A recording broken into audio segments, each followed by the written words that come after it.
Hi everyone, great to have you with us on our online campus. This video is in follow-up to last weekend's message entitled Shades of Gray. We started a new series entitled G Living in an R World. Pastor Dave challenged us towards righteous living in areas that can be considered somewhat blurry or maybe even a little bit gray. For example, we live in a world where so many things are screaming for our participation. Where's the line on moral issues regarding TV watching or the books that we read or maybe the video games that we play? How far is too far and how much is too much? I guess the question we're really asking is what governs our moral compass? So sitting with me today is some of our FTC students. This is Joshua and Lindsay and Chad Michael. Joshua, why don't you tell us a little bit about the school that you're involved in? Absolutely. FTC is Fulfill the Call School of Ministry. And it's a place where you come as a young adult if you really want to grow deeper in your relationship with God and find out what your spiritual gifts are and find out where your call is in ministry. And it's great hands-on training in the ministry itself, and you just get a good spiritual discipline. You guys really have a unique opportunity to get to see behind the scenes of the church world and to find out what particularly God is calling you to do. Well, let's go ahead and dive right into the Shades of Gray, our conversation today about this past weekend's message. See, the Bible is not always black and white on some issues. However, it does give us some pretty good principles to help govern our decision-making process.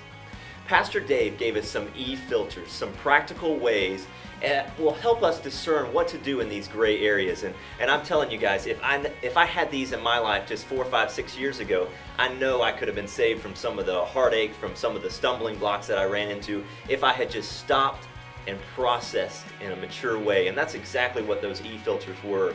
And so we're going to spend a little bit of time on those. The first one was the filter of edification. Lindsay, why don't you tell us a little bit about that and what it meant?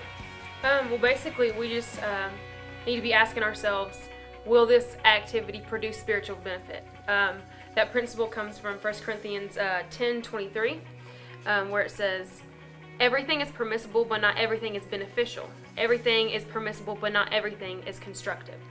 Now, I know for young adults, this can be one that's a particularly gray area, maybe even in the area of entertainment. How could you apply that to your life, or how could the young adult apply it to their lives when it comes to entertainment?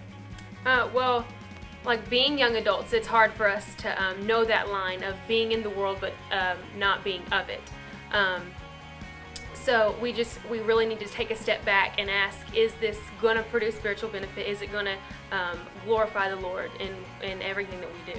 Yeah, a great question to be asking ourselves is does this build up or does this tear down? So another one that we're going to be talking about of these E-filters is the enslavement filter. So we should be asking ourselves, will this spiritual activity or will this activity lead to spiritual bondage? Let's take a look at 1 Corinthians 6:12 and see what it says. Everything is permissible for me, but not everything is beneficial. Everything is permissible for me, but I will not be mastered by anything. Chad Michael, why don't you tell us a little bit about how this scripture is communicated, what it communicates to you?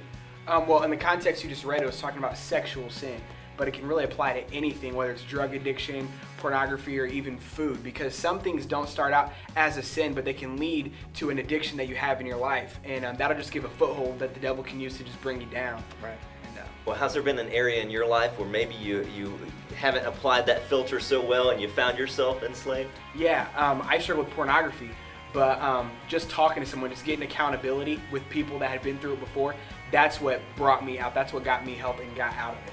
Yeah, accountability is a huge part, especially in a circumstance like that. God's grace is good enough and to set us free from that. The last filter that we have time to talk about is the esteem filter, and this one is actually based on 1 Corinthians 8:8-13, which talks about a cultural taboo. It's a believers talking about food that was sacrificed to false gods, and apparently Paul had some controversy that he saw there and he needed to set it straight. So let's see what it says right here. It says, "But food does not bring us near to God. We are no worse if we do not eat, and no better if we do. Be careful, however, that the exercise of your freedom does not become a stumbling block to the weak. For if anyone with a weak conscience sees you, who have this knowledge, eating in an idol's temple, won't he be emboldened to eat what has been sacrificed to idols?" So this weak brother for whom Christ died is destroyed by your knowledge. When you sin against your brothers in this way and wound their weak conscience, you sin against Christ. Therefore, if what I eat causes my brothers to fall into sin, I will never eat meat again, so that I will not cause him to fall. See, Paul was giving us a strong instruction there to look out for our brothers, and we should be asking ourselves, will this benefit others or cause them to stumble? Joshua, what does this scripture mean to you, and is there a place in our current culture that might be similar to this? Absolutely. This teaches us to be sensitive to those that are around us. We have to be careful how our lives influence others. Now, for instance, modern day, I would compare this to alcohol. As a Christian and as a minister, I could probably have a glass of wine and justify and say, I'm not falling into sin. But there could be another brother out there who struggles with alcoholism and has a drinking addiction. And if he looks at me as a believer and sees me drinking just a small glass, even though to me this is not sin, this could also cause my brother to stumble and justify his drunkenness and alcoholism.